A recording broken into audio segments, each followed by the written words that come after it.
If I had to pinpoint one singular moment that inspired my lifelong love for LEGO, it would probably be the release of the first wave of LEGO DC superheroes sets in 2012. Today, I'm taking a retrospective look back over these nostalgic sets and the advertising and context surrounding their release. To me, this wave had it all: some great builds at a range of price points, amazing box designs, and an excellent minifigure selection, including superheroes other than Batman. So let's head back to 2012. Apart from 3 Comic-Con exclusive figures in 2011, the LEGO Batman license had been dormant for 4 years, which made the launch of the LEGO DC Superheroes theme all the more exciting. So let's begin with the smallest set of the wave, the Catwoman Catcycle City Chase. Retailing for $13, this set had minifigures of Catwoman and Batman, who interestingly used his original 2006 cowl mold instead of the 2012 one that was used for the rest of the sets. It included a purple motorcycle, a traffic light, and a small newspaper stand, and I love how this set is basically a smaller remake of the original 2006 Catwoman set. At 195 pieces, the Superman vs Power Armor Lex is the second smallest, but not only is it my favourite set of the wave, it's also my favourite LEGO DC set of all time. Superman's torso and new hairpiece with his signature curl have appeared on many other Superman minifigures, so this figure sort of became the blueprint for years to come. Wonder Woman uses a brilliant new hairpiece with a printed tiara moulded into it, and her costume is similar to her Bronze Age comics design.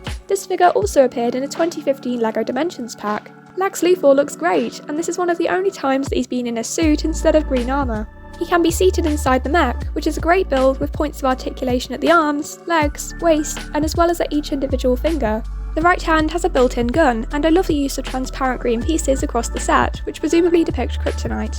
This mech also made an appearance in the LEGO Batman 2 video game as a boss fight. The Batwing Battle over Gotham City retailed for $35 and had 3 minifigures for Batman, Joker, and an exclusive Joker goon. The Batwing looks really cool and the wings can move upwards. The Joker helicopter is my favourite of the 2 builds, as it had rotating propellers, several missile launchers, and a ladder for Joker to hold onto. Of all of the sets in the wave, this one probably offered the least value for money, but I still think that it was a great set that had a lot of playability. Retailing for $40 in 2012, the dynamic duo Funhouse Escape was an excellent set, which had minifigures of a grey and blue Batman, Robin, Joker, Harley, and the Riddler. The Funhouse has a designated area and a stickered panel for each villain. Some other cool features include the staircase, hanging trap, and a track for the escape wagon. This 390-piece set also included a Batcycle side build. This was definitely one of the standout sets of the wave, and there have been several other Joker's House sets over the years, including the LEGO Batman movie Joker's Manor. The 510-piece Batmobile and Two-Face chase set retailed for $50 and had figures of Batman, Two-Face, a police officer, and 2 Two-Face goons. The new figure for Two-Face had a really cool orange and purple colour scheme, which nicely differentiates him from the original 2006 figure. This 2012 figure alone is now worth around $25. I think the Batmobile is a really cool build, and I like the use of the dragon wing element at the back.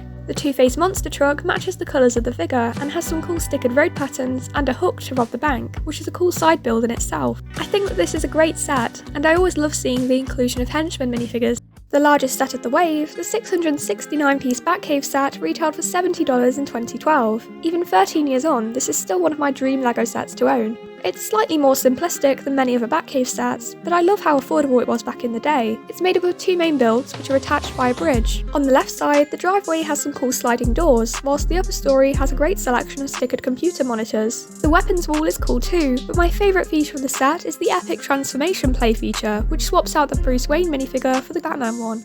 The rest of the figures are Robin, Poison Ivy, and Bane, meaning that the set had 3 exclusive minifigures. That was, of course, until Bane came in a LEGO Dimensions Fun Pack.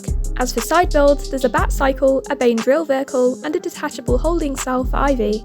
It's also worth mentioning that each of these sets came with a mini LEGO comic featuring the characters and builds from the set, whilst also promoting the sets and minifigures of this wave. I think this brilliant detail really helped to immerse new fans in the LEGO DC world, and made the sets all the more collectible. It's kind of sad that we don't really see bonus comics, trading cards, or posters in modern sets. Moving on, LEGO also released 3 buildable figures for Batman, Joker, and Green Lantern. Batman and Joker made sense, but I've always found Green Lantern to be a slightly strange choice, especially since he didn't appear as a minifigure in a set until 3 years later in 2015. I feel like Superman would have been a cool pick, but LEGO didn't make any more DC buildable figures, so I'm guessing that they didn't sell brilliantly. 2012 also saw the release of a LEGO DC Superheroes visual dictionary with an exclusive Electro Suit Batman figure, 3 polybags including one with an exclusive Lex Luthor figure, and 2 San Diego Comic-Con exclusives of Shazam and Bizarro. In order to promote the return of LEGO DC, 2 commercials were aired. One showcased the Batwing set, the Batcave, and the Two-Face set, whilst the other promoted the Batman and Joker buildable figures.